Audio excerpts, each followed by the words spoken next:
ನಮಸ್ಕಾರ. ಈ ಟಿ ವಿಯ ವೀಕ್ಷಕರಿಗೆ ಯೋಗ ಕ್ಷೇಮ ಕಾರ್ಯಕ್ರಮಕ್ಕೆ ಆತ್ಮೀಯ ಸ್ವಾಗತ. 579ನೇ ತರಗತಿಯಲ್ಲಿದ್ದೀವಿ. ಇಂದು ಈ ಜಾನು ಶೀರ್ಷಾಸನದ ಮತ್ತೊಂದು ವ್ಯತ್ಯಯ, ಎ ವೇರಿಯೇಷನ್ ಇನ್ ಜಾನು ಶೀರ್ಷಾಸನ, ಸ್ವಲ್ಪ ಈ ತಿರುಚುವಿಕೆಯನ್ನು ಒಳಗೊಂಡು ಮುಂಬಾಗುವಿಕೆಯನ್ನು ಮಾಡತಕ್ಕಂಥ ಒಂದು ಚಲನೆ, ಇದನ್ನು ನಾವು ಗಮನಿಸೋಣ. ಮೊದಲಿಗೆ ನೇರವಾಗಿ ಸ್ವಸ್ತಿಕಾಸನದಲ್ಲಿ ಕುಳಿತಿರಬೇಕು. ನಂತರ ಎರಡೂ ಕಾಲುಗಳನ್ನು ಮುಂದಕ್ಕೆ ಚಾಚಿ ಸ್ಟ್ರೆಚ್ ಬೋತ್ ಲೆಗ್ಸ್ ಫಾರ್ವರ್ಡ್. ಕಾಲುಗಳನ್ನು ನೇರ ಮಾಡಬೇಕು. ಕಾಲುಗಳನ್ನು ಚಾಚಿದಾಗ ಸಾಧಾರಣವಾಗಿ ಈ ಬೆನ್ನುಗಂಬ ನೇರವಾಗಿ ಇಟ್ಕೊಳ್ಳೋದು ಕಷ್ಟ ಆಗುತ್ತೆ. ಅದನ್ನು ಅಭ್ಯಾಸ ಮಾಡ್ಕೋಬೇಕು. ಮೊದಲು you to learn to stretch the spine and sit up right.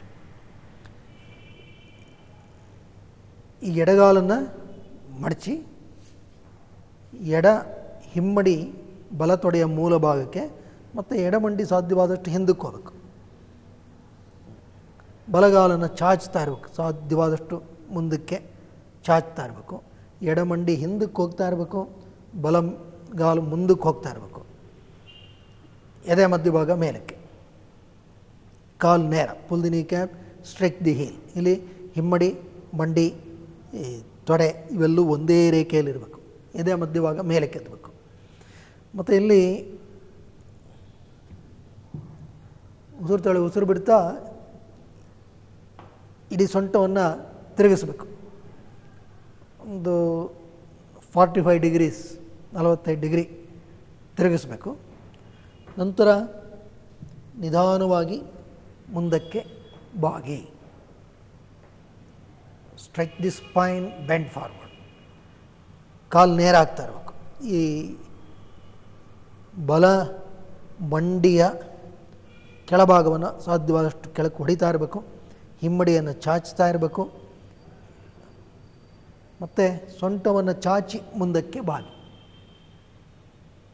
ಇಲ್ಲಿ ಬಾಗುವಿಕೆ ಸ್ವಲ್ಪ ಸುಲಭ, ಹೆಚ್ಚು ಕಾಲ ವಿರಮಿಸೋದಕ್ಕೆ ಸಾಧ್ಯ ಆಗುತ್ತೆ. ನಿಧಾನವಾಗಿ ಉಸಿರು ತಗೊಳ್ಳಿ, ನಿಧಾನವಾಗಿ ಉಸಿರು ಬಿಡಿ. ಇಲ್ಲಿ ಕಾರಣ ಮತ್ತೊಂದೇನಪ್ಪ ಅಂತ ಹೇಳಿದ್ರೆ, ಈ ಉದರ ಮತ್ತು ಅಸ್ಥಿಕೂರದ ಭಾಗಕ್ಕೆ ಯಾವುದೇ ಒಂದು ಪ್ರತಿಬಂಧಕಗಳಿರೋದಿಲ್ಲ.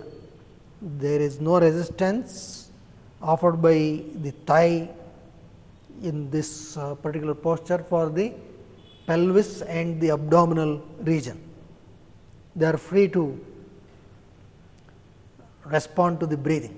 ಹಾಗಾಗಿ ಹೆಚ್ಚು ಕಾಲ ಈ ಆಸನದಲ್ಲಿ ವಿರಮಿಸೋದು ಸಾಧ್ಯ ಆಗುತ್ತೆ. ಒಂದೇನಂತ ಹೇಳಿದ್ರೆ, ಪ್ರಜ್ಞಾಪೂರ್ವಕವಾಗಿ ಈ ಕಾಲನ್ನು ನೇರ ಮಾಡ್ತಾನೇ ಇರಬೇಕು. You must keep on stretching the leg, pull the kneecap, stretch the heel, tighten the thigh muscles. ಇದು ಕಾಲುಗಳಿಗೆ, ಬೆನ್ನುಗಂಬಕ್ಕೆ, ಉದರದ ಭಾಗಕ್ಕೆಲ್ಲ ಸಾಕಷ್ಟು ಒಂದು ಉಪಯುಕ್ತವಾದಂತಹ ಚಲನೆ. ಜೊತೆಗೆ ನಾವು ಹಣೆಯನ್ನು ಸರಿಯಾದ ರೀತಿಯಲ್ಲಿ ವಿರಮಿಸಿರಬೇಕು. ಕತ್ತಿನ ಭಾಗವನ್ನು ವಿಶ್ರಾಂತ ಸ್ಥಿತಿಯಲ್ಲಿ ಇಟ್ಕೋಬೇಕು. ಹೀಗೆ ಮುಂಬಾಗಿ ಮಾಡುವ ಆಸನಗಳು ಮನಸ್ಸು ಮತ್ತು ದೇಹಕ್ಕೆ ಸಾಕಷ್ಟು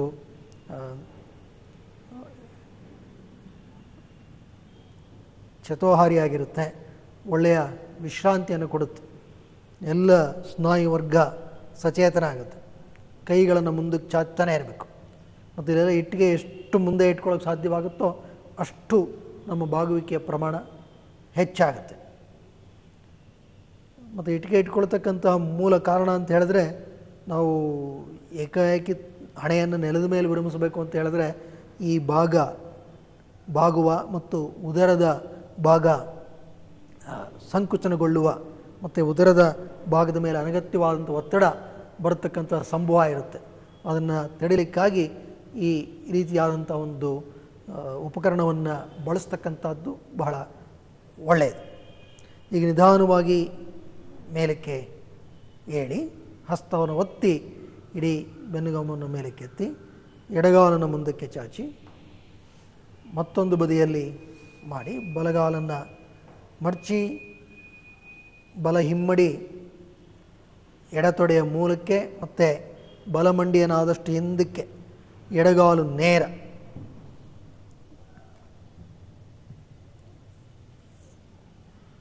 ಉಸಿರು ಬಿಡ್ತಾ ತಿರುಗಬೇಕು, ಆಮೇಲೆ ಬಾಗಬೇಕು. ನಾವು ಈ ರೀತಿ ಬಾಗದಾಗ ಈ ಕಾಲು ಈ ಥರ ಮಲ್ಕೊಂಡ್ಬಾರ್ದು. ಕಾಲು ನೇರನೇ ಇರಬೇಕು. Stretch the spine. ಎರಡೂ ಕೈಗಳು ಮುಂದಕ್ಕೆ ಚಾಚ್ತಾ ಇರಬೇಕು. ಮತ್ತು ಇಲ್ಲಿ ಇದು ಈ ಒಂದು ಆಸನದಲ್ಲೂ ವಿಶೇಷವಾಗಿ ತೊಡೆಯ ಹಿಂಬದಿಯ ಸ್ನಾಯು ಮತ್ತು ಪೃಷ್ಠದ ಸ್ನಾಯುಗಳು, ಬೆನ್ನುಗಂಬದ ಸ್ನಾಯುಗಳು, ಇಲ್ಲಿರ್ತಕ್ಕಂಥ ಬೆನ್ನುಗಂಬದ ದಡಗಟ್ಟು, ದಿ ಥೊರಾಕೋಲಂಬಾರ್ ಫೇಶಿಯಾ ಇವೆಲ್ಲವೂ ಸಚೇತನಗೊಳ್ಳುತ್ತೆ. ಮತ್ತು ಹೀಗೆ ಒಂದು ಕೋನದಲ್ಲಿ ಮುಂಬಾಗಿ ಮಾಡುವ ಈ ಆಸನ ಬೆನ್ನುಗಂಬದ ಮೇಲೆ ಅನಪೇಕ್ಷಿತವಾದಂಥ ಒತ್ತಡ ಬಾರದಂತೆ ಸಹ ತಡೆಯುತ್ತೆ. ಈ ಎಲ್ಲ ಕಾರಣಗಳಿಂದಾಗಿ ಈ ಒಂದು ಕ್ರಮ ಬಹಳ ಉಪಯುಕ್ತವಾಗಿರ್ತಕ್ಕಂಥದ್ದು. ಮತ್ತು ಈ ರೀತಿಯಾದಂಥ ಮುಂಬಾಗುವಿಕೆಯನ್ನು ಮಹಿಳೆಯರು ಋತುಸ್ರಾವದ ಸಮಯದಲ್ಲಿ ಬೇಕಾದ್ರೂ ಅಭ್ಯಾಸ ಮಾಡ್ಬೋದು. ಆದರೆ ತುಂಬ ಮುಂದಕ್ಕೆ ಬಾಗಿ ಒತ್ತಡ ಉಂಟಾಗದಂತೆ ಎಚ್ಚರ ವಹಿಸಬೇಕು. ಒಳ್ಳೆಯ ವಿಶ್ರಾಂತಿ ಸಿಗುತ್ತೆ. ಉದರದ ಮತ್ತು ಅಸ್ಥಿಕೂರದ ಸ್ನಾಯುಗಳು ಸಹ ಚೈತನ್ಯವನ್ನು ಪಡ್ಕೊಳ್ಳೋದಕ್ಕೆ ಇದರಲ್ಲಿ ಸಾಧ್ಯ ಆಗುತ್ತೆ. ಈಗ ಹಸ್ತವನ್ನು ಮಡಚಿ, ಹಸ್ತವನ್ನು ಒತ್ತಿ ನಿಧಾನವಾಗಿ ಮೇಲೆ ಕೇಳಿ ಸ್ವಸ್ತಿಕಾಸನದಲ್ಲಿ ನೇರವಾಗಿ ಕುಳಿತುಕೊಳ್ಳಿ.